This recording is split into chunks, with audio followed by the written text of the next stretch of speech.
জলবায়ুর ক্ষতিকর প্রভাব মোকাবিলায় জীবাশ্ম জ্বালানির ব্যবহার কমিয়ে নবায়নযোগ্য জ্বালানির নির্ভরতা বাড়ানোর পথে হাঁটছে পুরো বিশ্ব।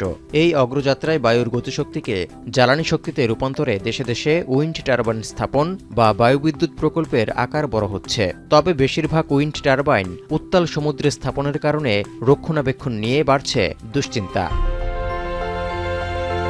এই দুশ্চিন্তা থেকে মুক্তি পেতে কাজ শুরু করেছে যুক্তরাজ্য। এরই মধ্যে পানিতে ডুব দিয়ে নিজে নিজেই চলতে সক্ষম এআই নির্ভর রোবটও আবিষ্কার করেছে দেশটির একদল গবেষক, যেটি উত্তাল সমুদ্রের অস্বচ্ছ পানিতে খাপ খাইয়ে নিতে সক্ষম। বর্তমানে সমুদ্রে স্থাপন করা বায়ুবিদ্যুৎ প্রকল্পগুলো পরিদর্শন ও মেরামত কাজে সহায়তার লক্ষ্যে এই রোবটটির শক্তি সক্ষমতা যাচাই বাছাই ও উন্নয়ন প্রক্রিয়ার কাজ চলছে যুক্তরাজ্যের স্কটল্যান্ডে।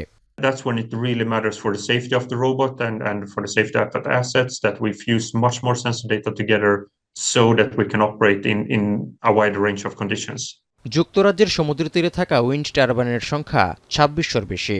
২০৩০ সালের মধ্যে এই সক্ষমতা আরও ৪ গুণ বাড়ানোর পরিকল্পনা রয়েছে। মূলত বছরে ৩ বার টারবাইনগুলো রক্ষণাবেক্ষণের উদ্দেশ্যে পর্যবেক্ষণ জরুরি। What we're developing here is a fully autonomous robotic solution which will be remotely controlled from shore by a reduced crew with autonomous boats deploying autonomous vehicles like these ones that can do the job at scale. রোবটের AI প্রযুক্তি 3D ক্যাপচারের মাধ্যমে পানির নিচে থাকা wind turbine অবকাঠামোর সমস্যা চিহ্নিত ও সমাধান করতে সক্ষম হবে। এমনকি প্রকল্পটি সফল হলে ৩ সপ্তাহের কাজ ৩ ঘন্টায় সমাধান করা সম্ভব হবে বলেও জানিয়েছেন সংশ্লিষ্টরা। And also there's not enough people to do the kind of inspections or the frequency of inspections that are needed. So that's kind of the big problem that we're trying to solve here.